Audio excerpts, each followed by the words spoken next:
Okay, good afternoon, everyone. We'll go ahead and get started for the sake of time. My name is Mindy Huntharp, as most of you already know, and I work with the Operations Management Program here at the University of Arkansas.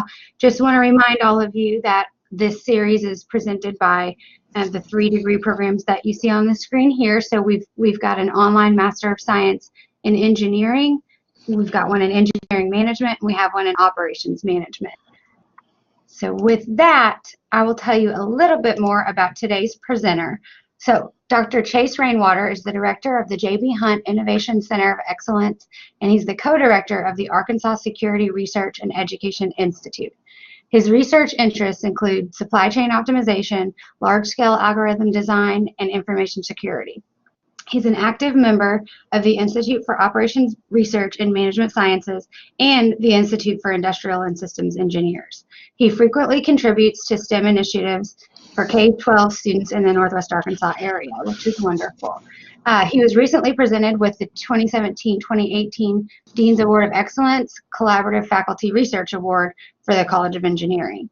He holds a PhD in Industrial and Systems Engineering from the University of Florida and a Bachelor of Science in Industrial Engineering degree from the University of Arkansas. He has served as an Industrial Engineering faculty member since 2009. So with that, I am happy to introduce Dr. Chase Rainwater as your presenter today.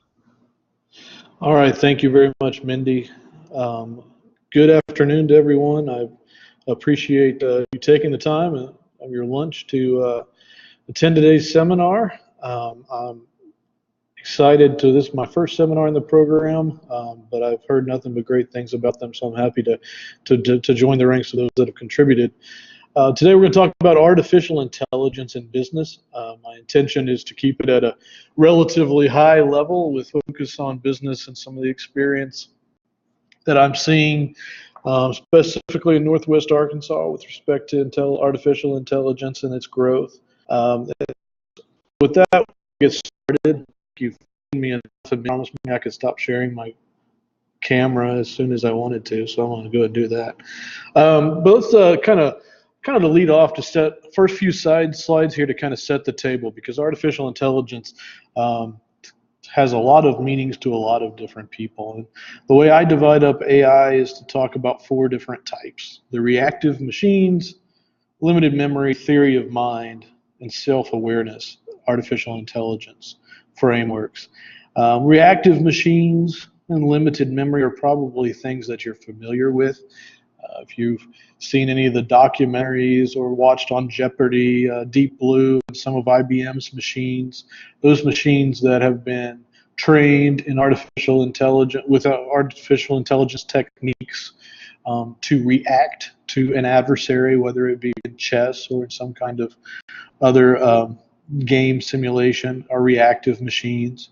They don't have memory. But then more recently, we have AI that's moved into the limited state, and that's where we're starting to see the notion of self-driving cars and systems that aren't just reacting in real time, but have some kind of memory to them and can inform their decisions based on that memory. And then the last 2 are a little bit more of kind of the future, if we get there, but conceptually, the theory of mind and the self-awareness is where we start to get into consciousness and understanding emotions and thought. And then that theory of mind is kind of where we draw the line of probably where we're at today.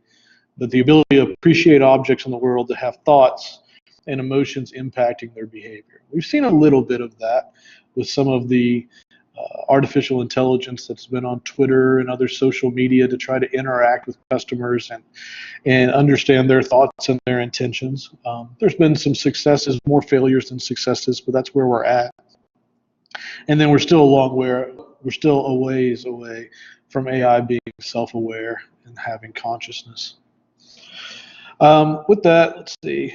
There we go. This is the timeline of how I view, but we won't go through every year on this, but there are some important ones that I think kind of get us to where we are today. For those kind of mathematics geeks in the audience, you're probably well aware of the Turing test and understanding whether a machine can trick a human into thinking it's a human, and that's been a It's been a challenge that's been out for over 50 years. But then in the 50s and the 60s, you see some efforts that maybe aren't so common. But a lot of the theory that we rely on today with artificial intelligence has developed over that time. And so you see AI being born in 55 and a little bit in the industrial robotics being used in the 60s and MIT getting in the game. But then you have what we call the AI winter from the mid 60s up to the mid 90s. And to be honest with you, yeah, there's some dead ends in that period in artificial intelligence, but there's also a lot of knowledge and a lot of theory that's been developed, and the computational ability to support that theory just isn't there yet. And that all changes in the late 90s, moving into the next century as Deep Blue and Sony and a vacuum cleaner they call Roomba, which we now all are very familiar with, start to be able to integrate what's cheaper and cheaper technology, processing power, memory, access to experts who can code these things into consumer goods. And we go from consumer goods in the 2000s to many of those companies that we held dear for other reasons, specifically IBM, Amazon, Apple, start developing artificial intelligence to increase their consumer products as well, specifically in the entertainment and the communication space. And really, I think the reason for that being that it affects the most people. And now we're up to Google, who is now producing at a rapid rate artificial intelligence products that are being used across the board and widely available, often for free to audiences for development. So we're very much to a place where anybody can access AI to play with it. But today, we're going to really focus, and so we're going to talk about business today, but to kind of level set what I've just said, the AITA, really the reactive machines and that limited memory portion of the AI history. I don't love the word machine when we start to talk about artificial intelligence. I don't like the word machine in machine learning because it's really just a computer. It's really just an algorithm. It's many of the traditional components we've always used in computers, just on a much more massive scale. And so what we have available is today, both at universities and companies investing in these large-scale computing resources that actually have enough memory to store data and information that we gather every day that we can now take a look at and take action on because we have the computational resources to do so and those processing capabilities to do that. We'll often, and we'll talk about it today, I don't think it is as much of us not having the data as us not knowing what to do with the data that really plagues us in the current business environment.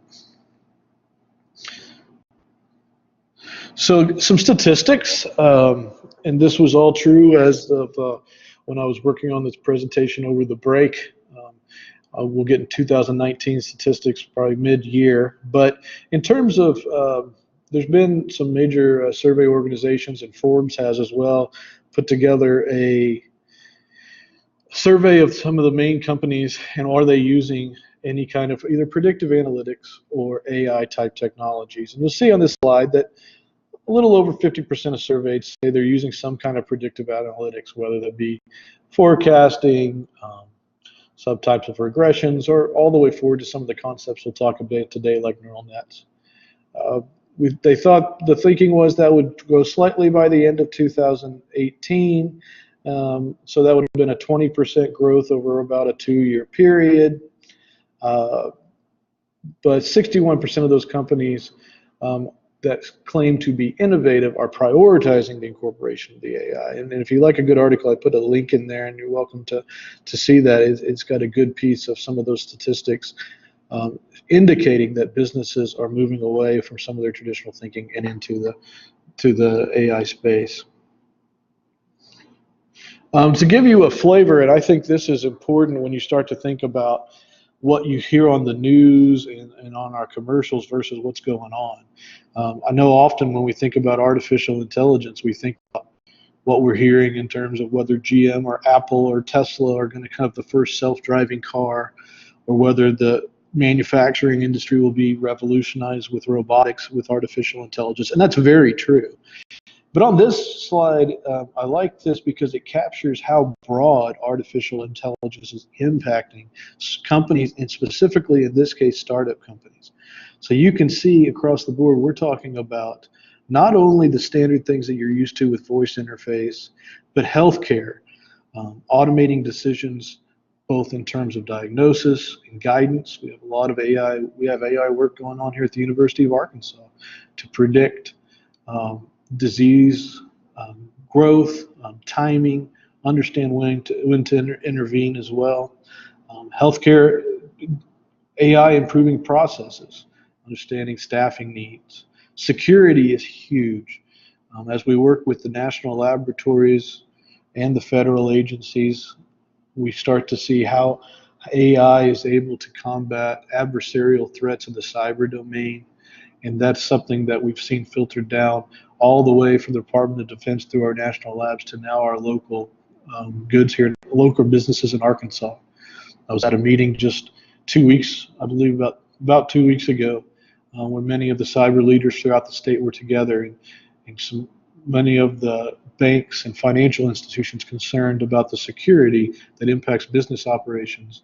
And we were there to understand how we could impact potentially with artificial intelligence the ways that we can offer solutions that aren't standard.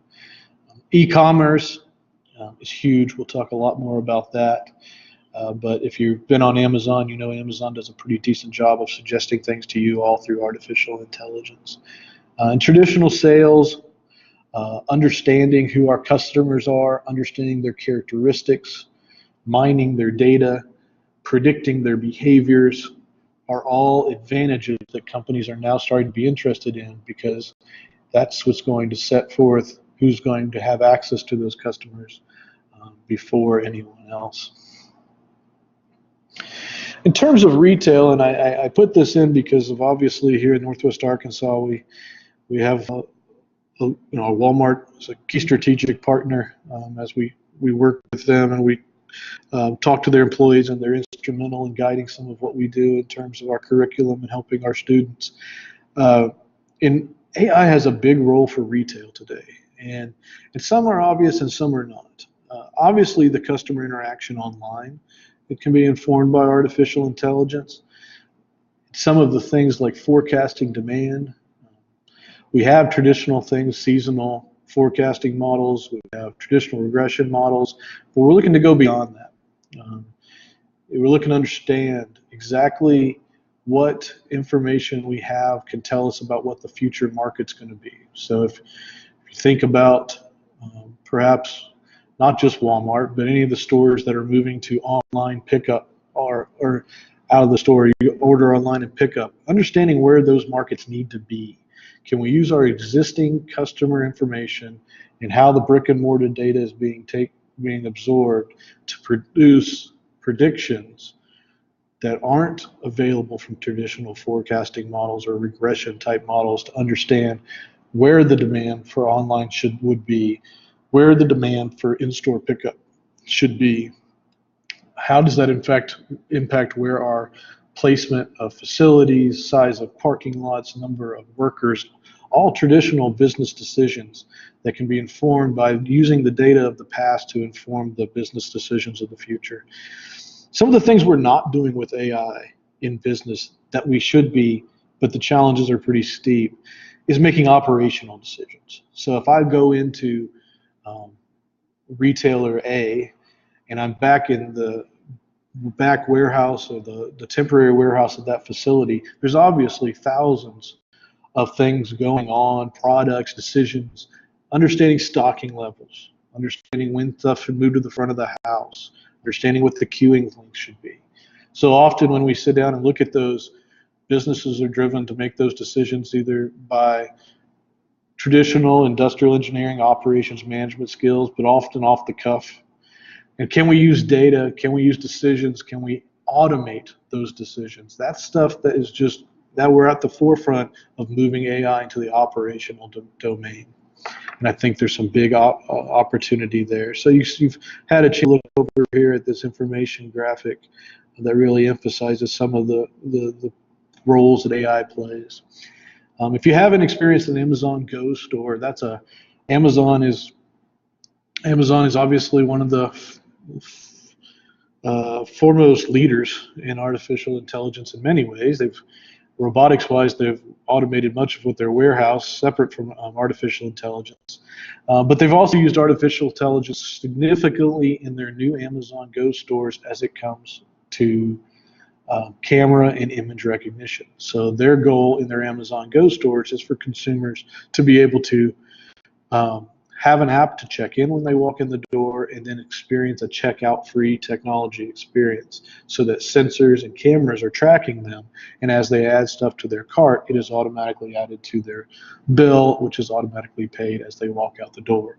Now, this is awesome, obviously, from the perspective of a consumer wanting to walk in and walk out at the door without being kind of stuck in a line longer than they would need to. From a technology standpoint and an AI perspective, it's very challenging. Anytime you're in a situation where the environment is so dynamic, if you think about being in even a small grocery store where cameras are blocked by other participants or other shoppers and their experience, the lighting changes numerous times over the course of the day. Every product that you're trying to predict can have different sizes and be partially recognized. There's a lot of challenges for artificial intelligence in this domain, but there is a ton of work trying to catch up to make this a possibility. And so if you dig just a little bit, we'll as we get through the middle of this talk, we'll talk a little bit about some of the techniques, procedures, algorithms. But I thought it might help to kind of talk about how these divide up in terms of the algorithms or procedures of artificial intelligence. And so in this graphic, you see deep learning and recommendation engines. Now, recommendations engines are probably familiar to you, whether you called them that or not. That's the stuff that Amazon's doing every day when you're on their website, and now Walmart's doing a very similar thing. They're trying to use your past online behavior and information they've gotten from other websites to recommend things to you that will hopefully boost sales. Those recommendations transfer into other real estate market where we're recommending homes. We talk about recommending different transportation type providers. Anytime you're trying to make a decision or you're recommending something to a customer, artificial intelligence has a role. Predictive analytics is anything that obviously is attempting to predict the future. Now, predictive analytics isn't necessarily limited to AI. We've been doing predictive analytics and standard forecasting models and standard regression for many years. Those are integrated to numerous businesses. Any of the logistics companies we work with at the University of Arkansas are heavily rooted in forecasting methods as they forecast the routes and the weather conditions and consumer and how consumers going to respond to different changes in their pricing. And then you have prescriptive analytics on the right of your slide. And that's different from the predictive analytics in that the prescriptive analytics is really looking to make decisions that have many, many, many different alternatives. And if you've been involved in any of the operations management courses involving optimizations, you've been doing prescriptive analytics. Making prescriptive analytics decisions through optimization tools is one option. Making prescriptive analytics decisions through artificial intelligence is a frontier that has been less explored. We're going to show one example later today where maybe there's opportunity. And then machine learning, we're going to talk about that coming up, but machine learning is very much at the crux of all of this. And again, it's about patterns, data, relationships between data, and more importantly, the computational power to discover those relationships. So when I say machine learning, let's kind of take a second and break that apart. Any kind of machine learning approach has three components: a model, its parameters, and some kind of learner. The model is the system itself that's trying to make a prediction. The parameters are signals used by the model to determine the decisions. And the learner is the system that's really the validator, the system that adjusts the parameters by reacting to differences in predicted versus the actual result. Okay. So if I start with a simple example, one that you're probably going to say you could solve with other approaches, that'd be true. So if I have this hypothesis that the number of advertisement spots for product A can tell us the number of sales to expect for that product. Well, there's other ways that AI to consider this scenario, but let's look at this because it illustrates some key components. So here's my historical information on the bottom right-hand side of your slide. I have 6 spots, and of those advertising spots, I know how much sales I can get from each of the 6 number of advertising spots. And then I've plotted those, and you can see on the right exactly what you would expect, 0 to 6. I have the increasing trend based on how much sales I would get based on the increase in the number of advertisements I invest in. And this is really a model. It could even be a machine learning model. So if somebody says they have a machine learning model, don't get overly impressed because it can be as simple as this. It accepts some kind of numerical input, which in this case is the number of advertising spots, and it outputs a prediction. And in this case, that would be sales. So in this example, sales equals 5,000 times the number of advertising spots plus some kind of 10,000. Okay, so this is an acceptable candidate model, and it's nothing but a simple trend line. And so you might say, but what is learning or machine learning about this? And that's what comes into what happens in real life. Well, in real life, we would actually look at what occurred and compare it to our model and make some kind of assessment how good our model was. Okay, and I put there in double quotes how smart our model was. And if the model that we had was not overly accurate, then we would have some expression that we would tweak and make a change to the model. It's that changing of the model or updating of the model in an automated fashion that's at the core of what a machine or machine learning does well. It does that millions of times as it's exposed to a large amount of data to learn from. So this learning is tweaking a fundamental model so that it better matches the abundance of data that is available to it. And so on the right, you'll see what it's the first time a machine learning model would come in, it would see that in many cases, the brownish dots on your screen do not align or are not really accurately predicted by the bluish green line there, and a tweak in the model is necessary. And so when I say, I've said model loosely, and we went through the fact that that might be a model for that simple linear model could be an example model, but it usually is obviously more exciting than that. There are many different types of models that you can use to predict or classify machine learning approaches. If you've done any kind of statistics where you've done linear regression, you've come up with a model. It could be a logistics model, a multivariate model, a nonlinear model, numerous different models to represent data. There's other powerful models that are more aligned with artificial intelligence in terms of the way people think of them that are very powerful, but perhaps less known in standard curriculum, and that's neural networks, support vector machines, classification algorithms as well. In terms of since we want to keep this in the business kind of setting of artificial intelligence, I think one of the key components to really understand is the difference between supervised learning and unsupervised learning in artificial intelligence. And the distinction between the two is very clear and intuitive when you hear it. The supervised learning just means that I have some kind of information available to me that's going to validate whether the output of my machine learning framework or model is good or bad, right? So at the end, if I run my model, I'm going to know what the true answer was and be able to grade my model and then react to that grade and tweak the model accordingly. Unsupervised learning is different in the sense that we have no idea what the true answer pattern categories of the model are. We're trying to detect patterns or maybe make classifications or divisions, but we really don't know exactly what the right answer is. We're trying to it's a discovery.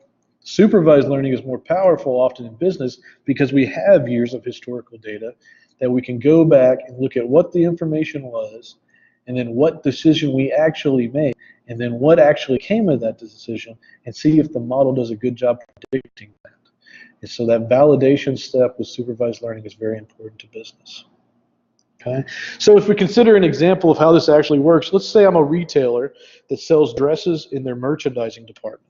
And I'm looking for a better way to predict whether a dress should be put in stock or not be in my stock. So I have all these available to me, and I'm trying to decide what to put on the shelf. So step one in this process would be basic data collection.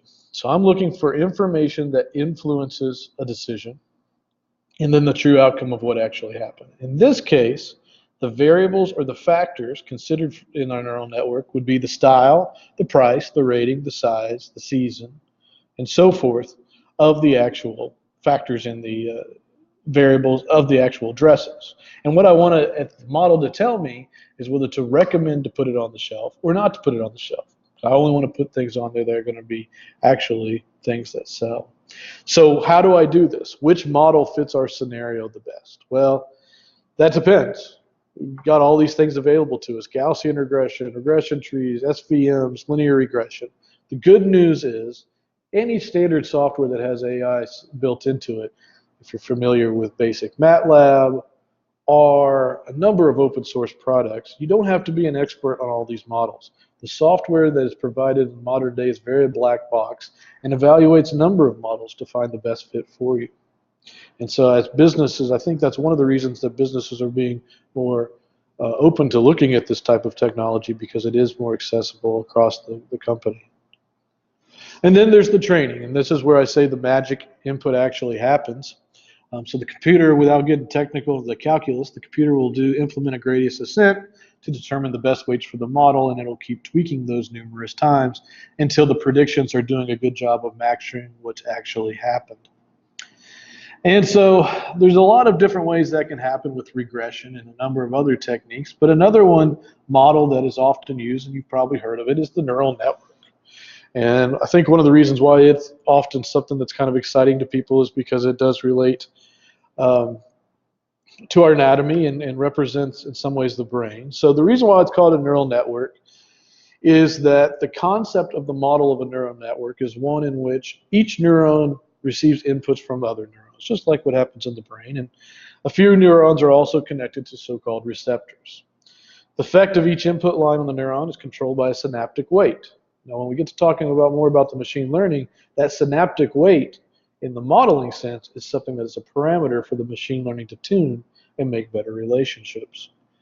So the synaptic weights adapt so that the whole network learns to perform useful computations, and we're able to recognize objects and make plans and go about our daily lives. And so the question was posed of whether you could use this type of idea of representing a decision or a model as this brain could happen. And to give you an example of kind of what this looks like, this is what a neural network kind of conceptually at a high level looks like. On the left-hand side, it has an input layer. This is where your data would come in. So, for example, with an image, if I was trying to look at an image and predict what it was, where it was from, where it was located, that input layer would be the graphic that would be my input, the individual pixel values. And then there'd be some hidden layers and an output layer. I'm going to come back to the hidden layers, but that output layer would ultimately be the classification or the prediction that we're making. So that picture is a dog. That picture is a picture of Northwest Arkansas in Washington County. So those types of labels. Or from a data perspective, I got an input of all these potential dresses, and that output, I saw the input is the style, the size, season, and then the output is whether I recommend it or not. And everything in between these hidden layers are things that relate the input to one another. Okay, and I think that's better seen through an example, and so I'll move to that.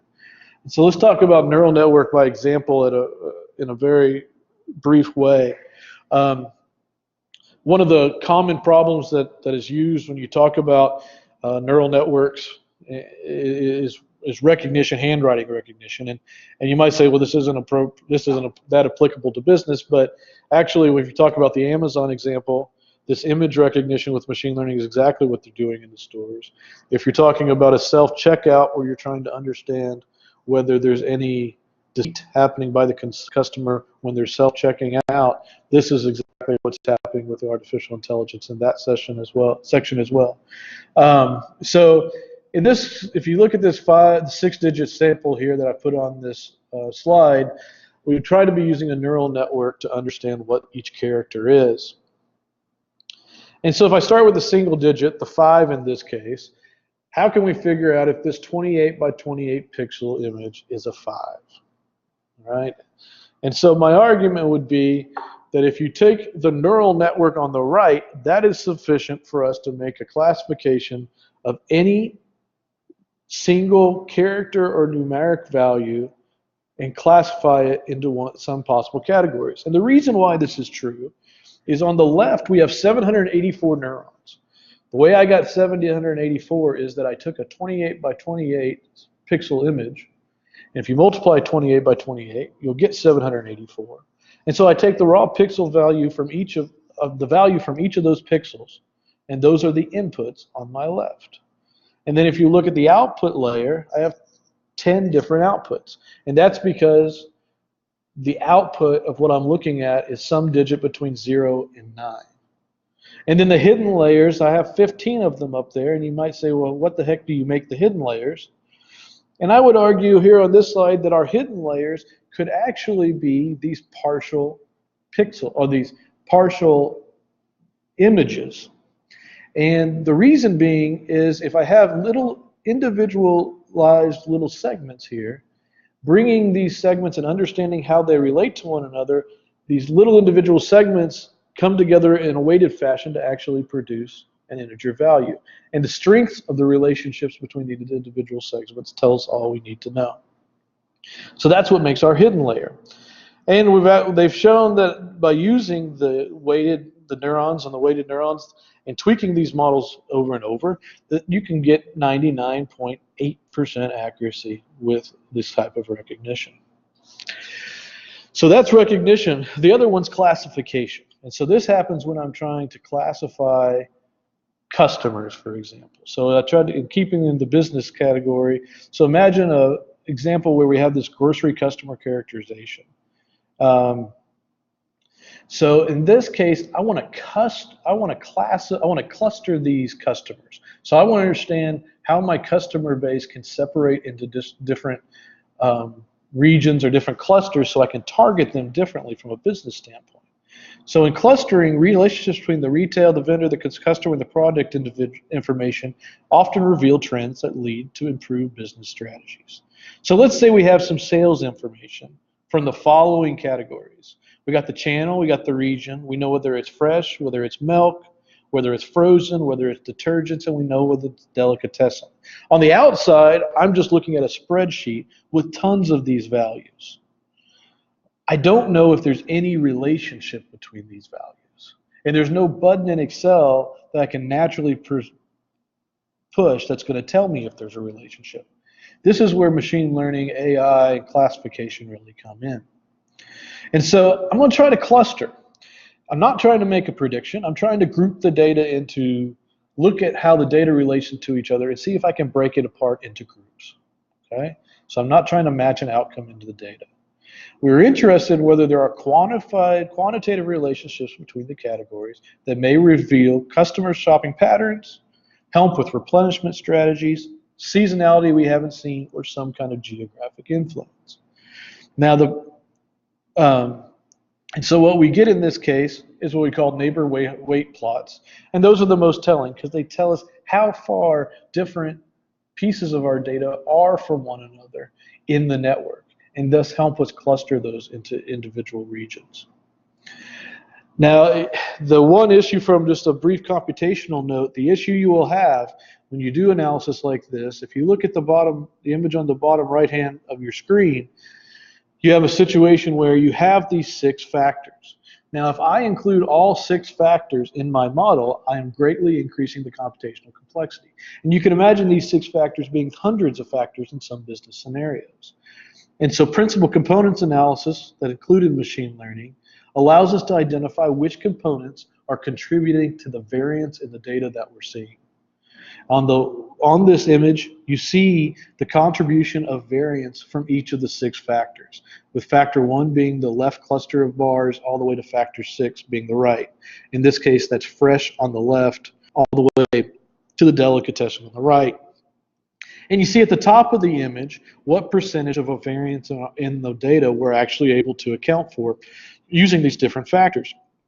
And if I add up factor 1 with the fresh and factor 2 with the milk, that is almost 70% of our variance, 75% of our variance in some cases here, that actually is accounted for using 2 factors. So what I would do here is, to simplify this, I would have my first outcome of my data to say, in this data set, I believe only 2 of the 6 factors actually are telling us anything or have any relationship between one another. So I'm okay with throwing out the remaining 4.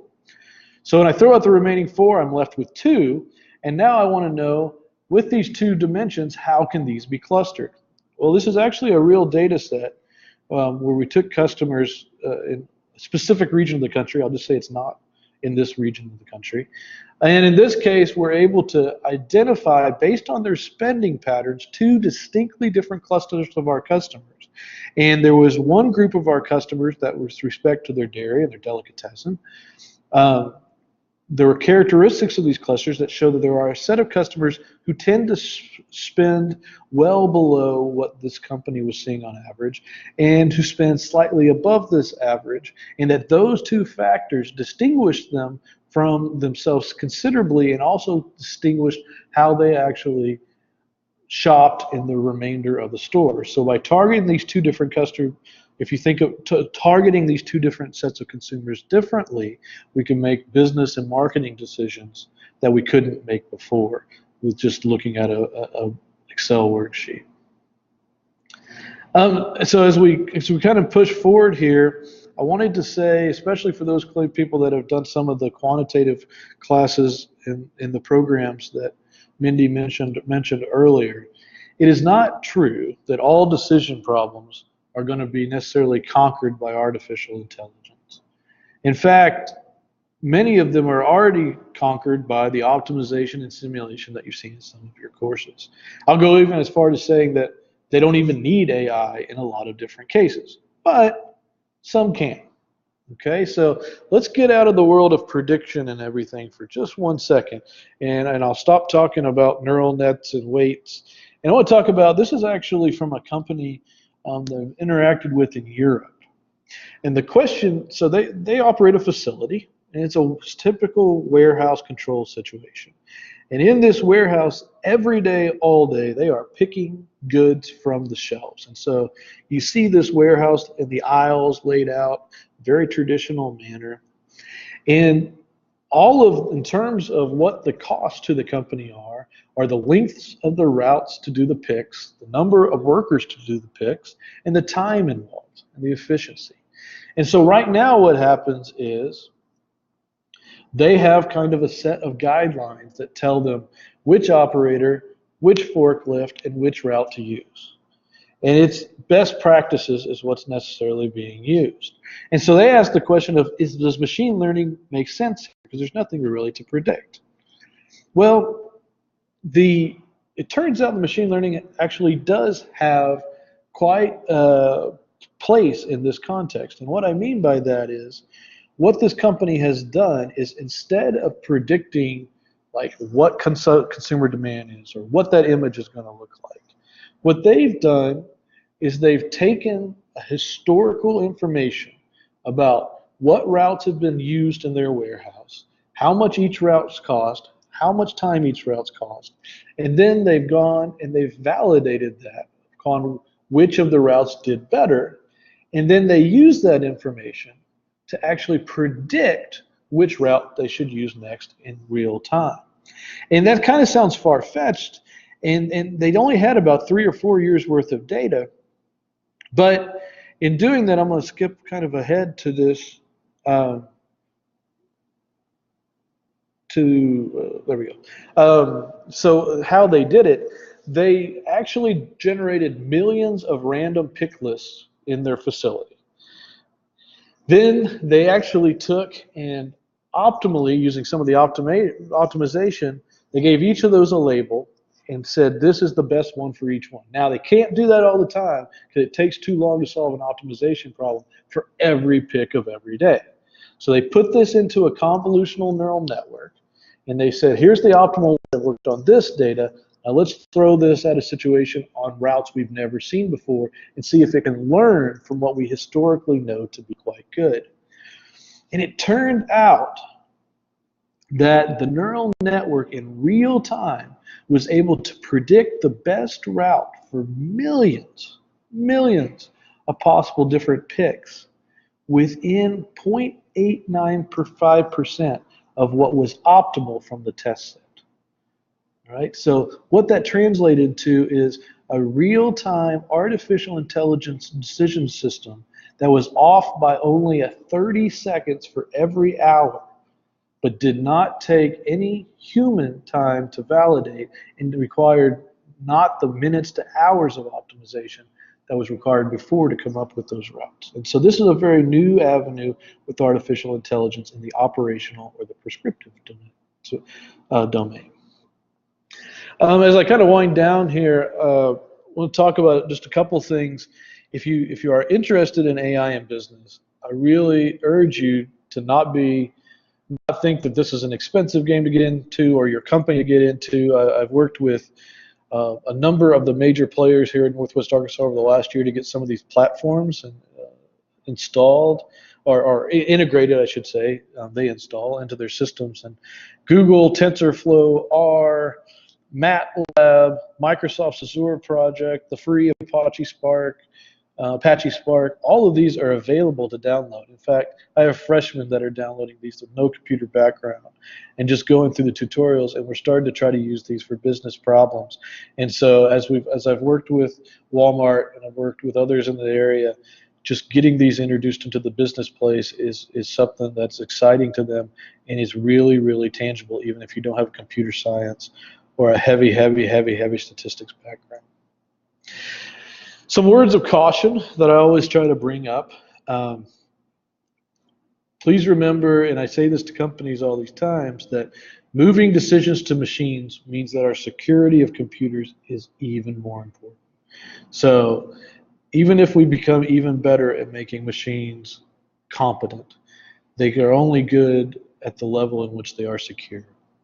We've just pushed it down the road. I believe that machine learning should be viewed as a supplement to what we do as operations managers, business analysts, and industrial engineers.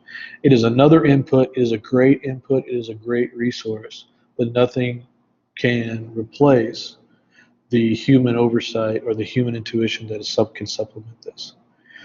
If somebody tells you that they're just going to take a blank data set, put it in and get an answer, be very, very, very, very cautious about that. Nothing is more true than junk in and junk out philosophy. And what you'll see is people talking about machine learning models that have 98% accuracy or something like that. And that often is great, but it's often very easy to get a model to fit to something. But fitting to bad data doesn't do you any good. So keep in mind, only good data in, or data that you understand in, or data that you can track in is going to result in good out. Don't get artificial intelligence and machine learning is fascinating, but it's not rocket science. If you have studied statistics or optimization or anything like that, you know more than you think probably on AI and machine learning. It's the computational gains that are pushing it into the forefront of what we see today. In terms of retail I think most companies are focusing, perhaps rightly so, on AI machine learning right now to really try to understand customer behavior, to change that customer behavior and to ease the experience. I think that's all great. We're obviously seeing on the social media, marketing, all of that influenced by AI. It makes sense given how much data we have available from things like mobile apps and our social media. But remember that some of this is a copycat mentality in that we see a lot of these applications on TV and we're trying to force them into our business. Doesn't mean these are the only applications for us to explore. Some of these operational decisions may be the ones that yield the most financial benefit in the long run.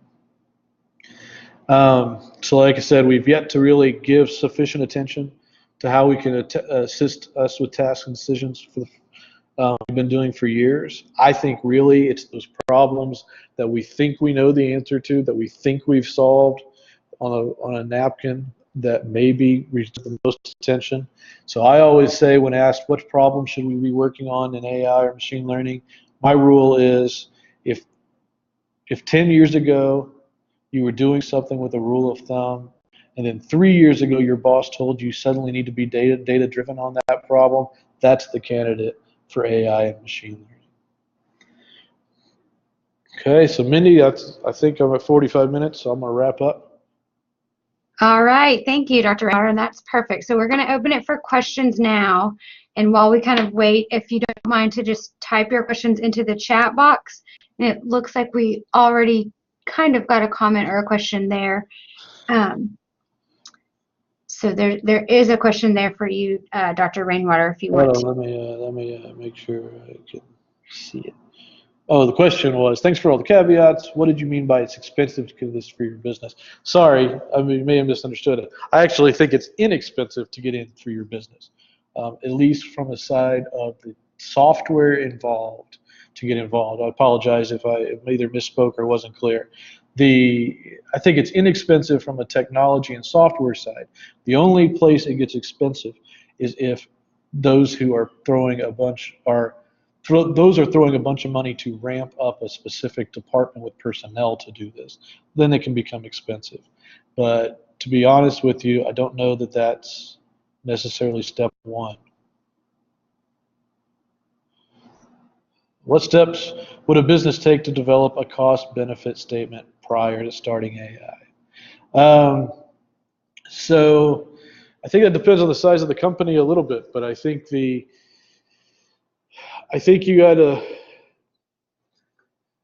I think so. The cost to do AI in any company is going to be different. And what I always urge, even the biggest companies in Northwest Arkansas, is find the smallest problem you could possibly find and do like a 1-month pilot on what AI may be able to give you answers, so you can understand and estimate the personnel time that was involved when you did that, the computational resources that were needed, the IT resources that was needed from data, but until you do that, it's very tough, or at least I find it very tough to get cost estimates from business for AI because they haven't done it yet. Now, I say that the only other recommendation I can give, and if you look back in that narrative science article in my presentation, there are some fairly decent generalized case studies with AI that give some costing that you could use as kind of like a parallel to maybe better estimate cost benefits. How was the data derived for the survey?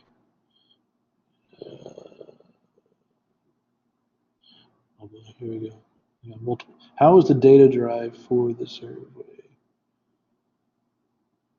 So that was, and I can send Minnie the link.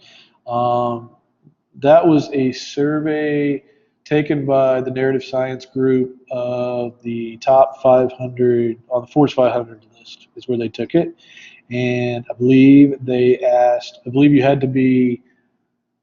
They were not CEOs, but they were on the executive board's responses to all those. Don't you think that machine learning and AI will replace the manual labor? Isn't it a threat to our economy? Well, I mean, machine learning may very well be part of solutions and technologies and automation that can replace laborers. That's true. The machine learning itself can't do that unless it's integrated into a broader system. But I think eventually, my experience has been it still takes a lot of people to get the data, frame the data, collect the data, and organize it for the machine learning in order to do anything with it. And as long as we're still at the point where the AI cannot have a conscious that kind of learns for itself, then we'll still need humans to frame the questions and to frame the data and to make the case. So I think there's a real threat. Yes, of course I do think it's a real threat, but I don't think it's an imminent threat, and I think it kind of depends on how we use it. For students interested, what are some good resources? If you are interested in machine learning straight up, then I definitely suggest the TensorFlow, TensorFlow resources provided by Google. They provide an exceptional amount in terms of very palatable studies for you to go through, downloading their software, going through test studies, understanding the features. It's what I have my students do here is independent studies, and it's very good. Jim Bergen, I know him. That scares me. Reading my New Time magazine, they felt the need 25 years ago to explain the internet. What do you see as the big thing in the next 10 years? Well, Jim, that's kind of out of my domain, but doesn't mean I won't make up an answer. So I see I see companies that are more connected. And what I mean by that is if we all are going to talk about the data revolution, I think that's cool. But right now we're talking about the data revolution in a siloed way. In other words, if I'm company A, how do I make a bunch of money given the data I have? And that's an interesting question, and it's hard, and it's what I've talked about today. In terms of synthesizing the benefits that really could come from understanding the power of data when data is shared, if you think about the benefits to transportation, if you think the benefits to security and efficiencies, it will only come when the supply chains especially are better integrated. That's when I think that not only machine learning, but a lot of what we do as decision makers can really be improved. And I think that companies, specifically those in the supply chain, are seeing it. I just don't know, to be honest with you, what I don't know is my experience is the challenges of that are mostly, number one, legal, for the perspective of protecting information between companies, and number two, competitive advantage, whether the benefits of sharing outweigh any kind of competitive advantage you lose. But data siloed to one company is really interesting right now because we haven't really studied it. And eventually, it won't be the questions within the company, it'll be the questions on how we interact with the rest of the economy that'll be interesting. Those are all really great questions. I'm sorry, Dr. Rainwater, did you have something? No, I just said that the question stopped. Okay, we've got a few more typing, but just very quickly, you all do see that we have the Master of Science in Operations Management program. Just another little reminder about these great degree opportunities. We also have a graduate certificate in project management. So if you're just looking to kind of take a few classes and earn an extra credential, that's a great way to do that. And as we move through, this is just a look at the remainder of our webinar presentation. So the next one will actually be in February, and it will cover project management. And then in March, you'll hear from our department head, and then in April, there will be one about site selection and determining, where facilities should be located. So some cool things coming up. And if you have any other questions, or if you have a question for Dr. Rainwater, I can help connect you there or help send you any of the information that he mentioned sharing with you today. So if there are no other questions, then that will conclude today's session. All right. Thank you all. Thank you. Have a great day. Too.